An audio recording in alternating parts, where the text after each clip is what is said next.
دوستوں آسمانوں پر جنگ کا انداز بدل رہا ہے۔ اب فائٹر جیٹس اکیلے نہیں اڑیں گے بلکہ ان کے ساتھ ہوں گے جدید ڈرونز جنہیں کولیبوریٹو کمبیٹ ایئر کرافٹ یا CCA کہا جا رہا ہے۔ امریکی فضائیہ نے اپنے پہلے 2 CCA ڈرونز کو باقاعدہ فائٹر جیٹس کا درجہ بھی دے دیا ہے، اور یہ ہیں جنرل اٹامکس کا YFQ-42A اور اینڈریل انڈسٹریز کا YFQ-44A۔ US ایئر فورس میں Y سے مراد پروٹوٹائپ ہوتا ہے، F سے مراد فائٹر ہوتا ہے اور Q سے مراد ان مینڈ سسٹم ہوتا ہے۔ تو ابھی امریکہ نے صرف ان ڈرونز کے پروٹوٹائپ بنائے ہیں، اس لیے ان کے نام کے آگے Y لگا ہوا ہے، اور جیسے یہ ڈرونز پروڈکشن لائن میں جانا شروع ہو جائیں گے ان کے نام کے آگے سے Y ہٹ جائے گا اور یہ ڈرون FQ-42 اور FQ-44 کہلائیں گے۔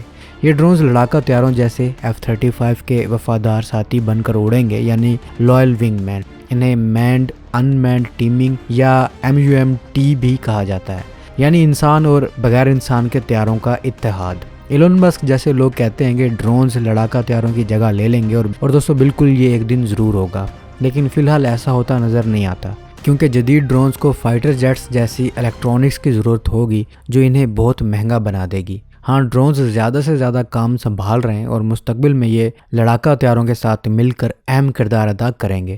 آج کل جنگ میں سب سے زیادہ اہمیت فضائی طاقت کی ہے۔ جو آسمان پر راج کرے گا وہ زمین اور سمندر پر بھی فتح حاصل کرے گا، لیکن جنگی طیاروں کی خصوصیات بدل رہی ہیں۔ اب قریبی لڑائی کم ہو رہی ہے اور دور سے وار کرنے کی صلاحیت زیادہ اہم ہو گئی ہے۔ اسی وجہ سے زیادہ تر ممالک فائٹر جیٹس کے جدید سینسرز اور بیونڈ ویژول رینج میزائلز پر فوکس کیے ہوئے ہیں۔ اس کے ساتھ ساتھ ملٹری طاقت رکھنے والے ممالک ڈرونز اور ان مینڈ پلیٹ فارمز پر بھی خاص طور پر توجہ دے رہے ہیں، کیونکہ ڈرونز خطرناک مشنز کے لیے بہترین ہیں۔ وہ جاسوسی کر سکتے ہیں، حملے کر سکتے ہیں، لانگ رینج پریسیجن سٹرائک کر سکتے ہیں اور دشمن کے دفاع کو جام کر سکتے ہیں۔ بڑے ڈرونز ایندھن بھرنے اور سامان پہنچانے کا کام بھی کر سکتے ہیں۔ یہ AI کا استعمال کرتے ہوئے خود فیصلے بھی کر سکتے ہیں، اور جیسے جیسے وقت گزر رہا ہے ان میں جدت آتی جا رہی ہے۔ ایک دن ضرور آئے گا کہ یہ فائٹر جیٹس کی جگہ لے لیں گے، لیکن فائٹر جیٹس کی اہمیت سے انکار نہیں کیا جا سکتا، اور اب تو دنیا 6th جنریشن ایئر کرافٹ پر کام کر رہی ہے، جو کہ ایک نئی ریولوشن ہے۔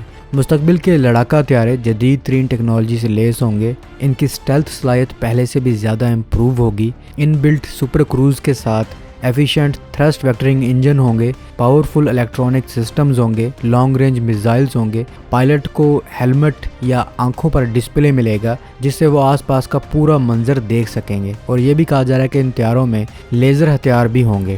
اس کے علاوہ ان میں پاورفل ہیلتھ مانیٹرنگ اور ڈائگنوسٹک سوٹ ہوں گے، اور یہ خود کو ٹھیک کرنے کی صلاحیت بھی رکھیں گے۔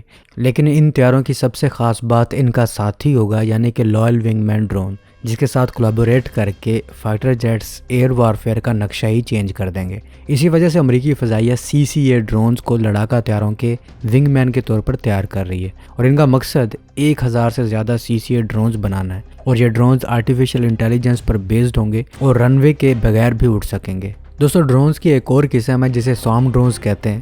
سوارم ڈرونز سے مراد ڈرونز کا ایک ایسا گروہ ہے جو ایک ساتھ مل کر کام کرتا ہے۔ یہ ڈرونز ایک دوسرے سے رابطے میں رہتے ہیں اور ایک مرکزی کنٹرول سسٹم یا مصنوعی ذہانت کے ذریعے کنٹرول کیے جاتے ہیں۔ ڈرونز کی یہ قسم ایک الگ ہی پہچان رکھتی ہے اور انتہائی خطرناک بھی ہوتے ہیں۔ ان کے حملے سے بچ پانا ناممکن ہوتا ہے۔ سوارم ڈرونز کے گروپ میں درجنوں ڈرونز بھی ہو سکتے ہیں، اور ان کی تعداد سینکڑوں تک بھی بڑھائی جا سکتی ہے، اور یہ سینکڑوں سوارم ڈرونز کو ایک فائٹر جیٹ بھی کنٹرول کر سکے گا۔ اور CCA ڈرونز یعنی کہ لوئل ونگ مین ڈرون بھی ایز اے سوارم ڈرونز کام کر سکے گا۔ تو یہ ایسا ہی ہو گیا جیسے ایک کرنل کے انڈر کمانڈ ایک پوری یونٹ ہوتی ہے، جن میں میجر، کیپٹن اور سولجرز اپنے الگ الگ رول کے ساتھ کام کر رہے ہوتے ہیں۔ سوچیں جب ایک فائٹر جیٹ اپنے سینکڑوں ڈرونز کے ساتھ فضا میں اڑے گا تو کسی کی مجال ہوگی کہ اس کو ہاتھ لگا سکے۔ سینکڑوں سوارم ڈرونز ایک ساتھ مل کر کام کر رہے ہوں گے، کوئی جاسوسی کر کے فائٹر جیٹ کو انفارمیشن دے رہا ہوگا، کسی کا کام سٹرائک کرنا ہوگا، اور یہ سب کچھ ایک فائٹر جیٹ سے کنٹرول ہو رہا ہوگا۔ ایریل وارفیئر کے ماڈرنائزیشن کی بریک صرف یہیں تک نہیں لگے گی۔ مستقبل میں یہ ہوگا کہ جہاں ابھی ایک فائٹر جیٹ ان سوارم ڈرونز کو کنٹرول کرے گا، وہیں اس فائٹر جیٹ کی جگہ ایک ڈرون لے لے گا، یعنی ایک کنگ ڈرون ہوگا اور وہی اپنے ساتھ سوارم ڈرونز کو کنٹرول کرے گا۔ یعنی مستقبل میں ڈرونز فائٹر جیٹ سے سارے رول چھین لے گا۔ کہا جاتا ہے کہ 2040 کی دہائی تک ہر ایریل مشن ڈرون ہی کنڈکٹ کرے گا، اور ابھی بھی آپ دیکھ لیں کہ جاسوسی اور سرفیس اسٹرائک کے زیادہ تر مشن ڈرون ہی کر رہا ہے، اور اب ڈرون تیزی سے ایئر ٹو ایئر میزائل سے بھی اکوپ ہونا شروع ہو گئے ہیں۔ پھر ان میں طیاروں کی طرح ایجیلٹی بھی آنا شروع ہو جائے گی، یہ ہر قسم کے ٹارگٹ جو ایک فائٹر جیٹ اچیو کر سکتا ہے کرے گا، اور ابھی آپ دیکھ لیں کہ یہ سافٹ اور ہارڈ کل دونوں کر رہا ہے۔ یہی وجہ ہے کہ امریکہ کی ایئر فورس نے آفیشیلی اپنے ان نئے 2 اپ کمنگ ڈرونز کو ایز اے فائٹر کلاسیفائی کیا ہے۔ FQ-44 اور FQ-42 دونوں امریکہ کے F-22 ریپٹر اور F-35 کے ساتھ مل کر کام کریں گے، اور امریکہ کے پلینڈ 6th جنریشن طیاروں کے ساتھ مل کر بھی کام کریں گے، اور ان کا زیادہ تر کام اپنے باس کے ساتھ مل کر ایریل وارفیئر ہی لڑنا ہوگا۔ تو آپ اس بارے میں کیا رائے رکھتے ہیں؟ کامنٹ سیکشن میں اپنی رائے سے ضرور آگاہ کیجیے گا۔ تو اب تک کے لیے اتنا ہی، ملتا ہوں ایک نئی اور دلچسپ ویڈیو کے ساتھ، تب تک کے لیے اپنے ہوسٹ بلال کو اجازت دیجیے۔ اللہ حافظ۔